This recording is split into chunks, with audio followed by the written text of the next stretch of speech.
Amigos de Cine Garage, vámonos directamente con el estreno mexicano de esta semana, El efecto tequila de León Serment. Una buena propuesta de cine mexicano por varias razones. ¿De qué está tratando El efecto tequila? El nombre nos lo dice todo. La gran crisis de mediados de los años 90 en México, una crisis que, bueno, obviamente arrastró a todo el país. Las consecuencias se siguen viviendo hasta la fecha, y atrás del país venían otras tantas economías vinculadas con las finanzas de México, que a la hora de sufrir la misma debacle bautizaron a este efecto dominó, a esta cascada hacia abajo, una cascada financiera muy importante como el efecto tequila. Lo que está haciendo el señor Serment es justo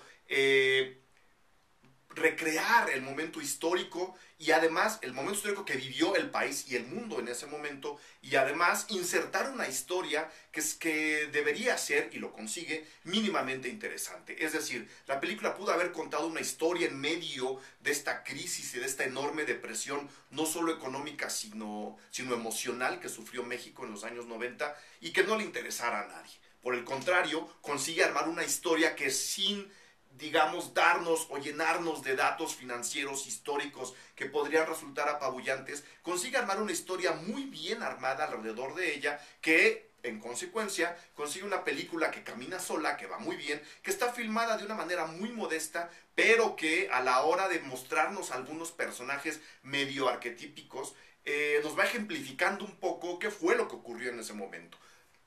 ¿Cómo es que llegamos a una crisis financiera, moral, nacional tan importante, alrededor de personajes, por un lado, que la provocaron, y por el otro, que nunca la vieron venir? Y bueno, ahora personajes que tampoco se han dado el tiempo de querer solucionar las consecuencias que a la fecha se siguen viviendo de esta crisis. La película, insisto, está muy bien filmada, está puesta, digamos, en su dimensión, sin querer, quiero que quede muy claro, sin querer darnos estos datos y hacernos o provocarnos una enorme reflexión. Lo consigue por otro lado, lo consigue a través del entendimiento que está haciendo de la historia reciente de México, y yo creo que el cine mexicano debería acercarse, y nos debe a nosotros como espectadores este acercamiento al entendimiento de la historia reciente o pasada de México, un acercamiento mucho más real, con una forma menos ficticia. Es decir, yo hermanaría al efecto tequila con películas como Bala Mordida, por ejemplo,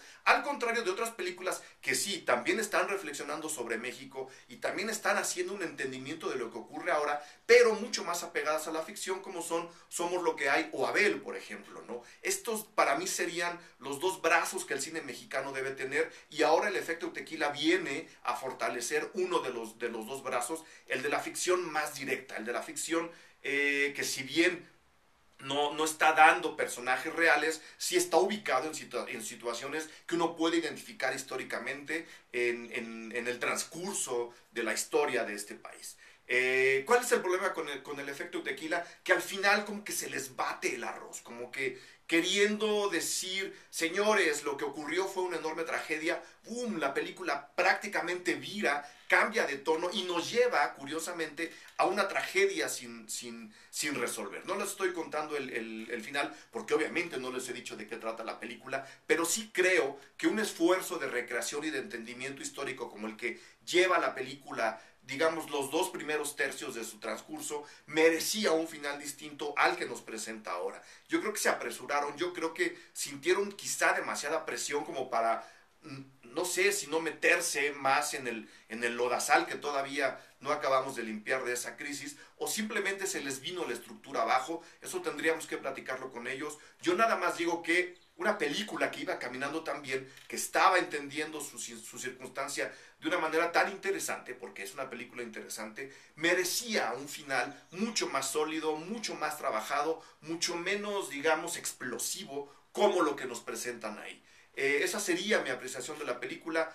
Yo creo que vale la pena que la vean, porque además es un proceso, es un periodo histórico que no se ha querido revisar. Muy poca gente ha querido entrarle a eso, y una vez más, por ello y a través de este medio, quiero felicitar a la gente que le entró, la gente de la producción que le entró al tema y que no le están diciendo que no. Creo que el cine mexicano debe caminar por ahí, aunque eso sí, el final se les bate medio gacho.